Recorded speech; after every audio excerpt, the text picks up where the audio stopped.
তো শনপাপড়ি খুব ভালোবাসি। আপনি ভালোবাসেন? হ্যাঁ, কিন্তু বর্তমানকালে একটা বিশাল ঘটনা ঘটে গেছে। হলদিরামের এরম ব্র্যান্ডেড জিনিস 1 কুইন্টাল শনপাপড়ি ফেলে দিতে হয়েছে।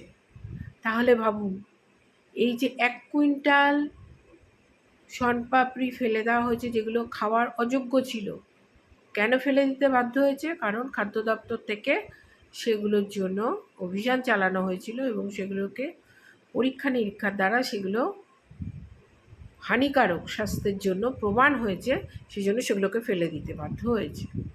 তাহলে এই 1 কুইন্টাল জিনিস কতগুলো পরিবারে যেত, কতজন খেত এই শনপাপড়ি, আর কতজন অসুস্থ হতো, আর সেটা অন্য কোনো কারণ হতো, কেউ বুঝতেই পারতো না কী কারণে এই অসুস্থতা হয়েছে। কারণ হয়তো মাথায় থাকতো না যে হলদিরামের শনপাপড়ি খেয়ে আমার এই অসুস্থতা হয়েছে, তাই না?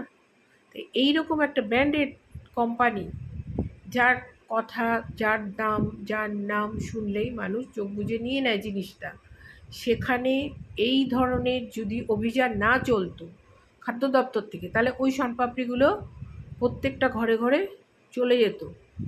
সেটা কতটা লোক, কতটা হিউজ মানুষের কাছে পৌঁছে যেত। 1 কুইন্টাল শনপাপড়ি কতটা পরিমাণ, সেটা যেহেতু অভিযান চলেছে খাদ্য দপ্তর থেকে, তার জন্য সেগুলো ফেলতে বাধ্য হয়েছে হলদিরাম, তাই না?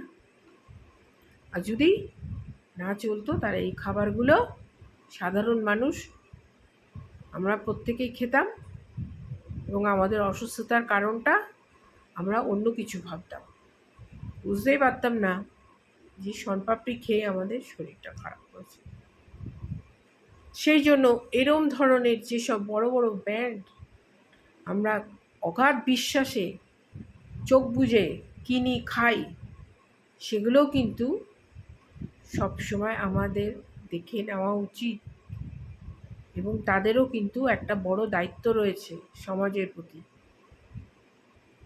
কারণ তাদের জিনিস আমরা প্রত্যেকে চোখ বন্ধ করে বিশ্বাস করি, কিনে নিই, এতটাই তাদের উপর বিশ্বাস। সত্যি এটা খুব চিন্তার বিষয় যে এরকম যেন আর কোনোদিন না হয়, বা কখনো এরম আমাদের খারাপ খাবার যেন আমাদের খেতে না হয়। তাদেরও এর জন্য হলদিরামেরও রেসপন্সিবিলিটি সাংঘাতিকভাবে থাকা উচিত। নাহলে আমাদের অনেকের অনেক রকম অসুস্থতার শিকার হতে হবে এবং হতে হতো এগুলো খেলে।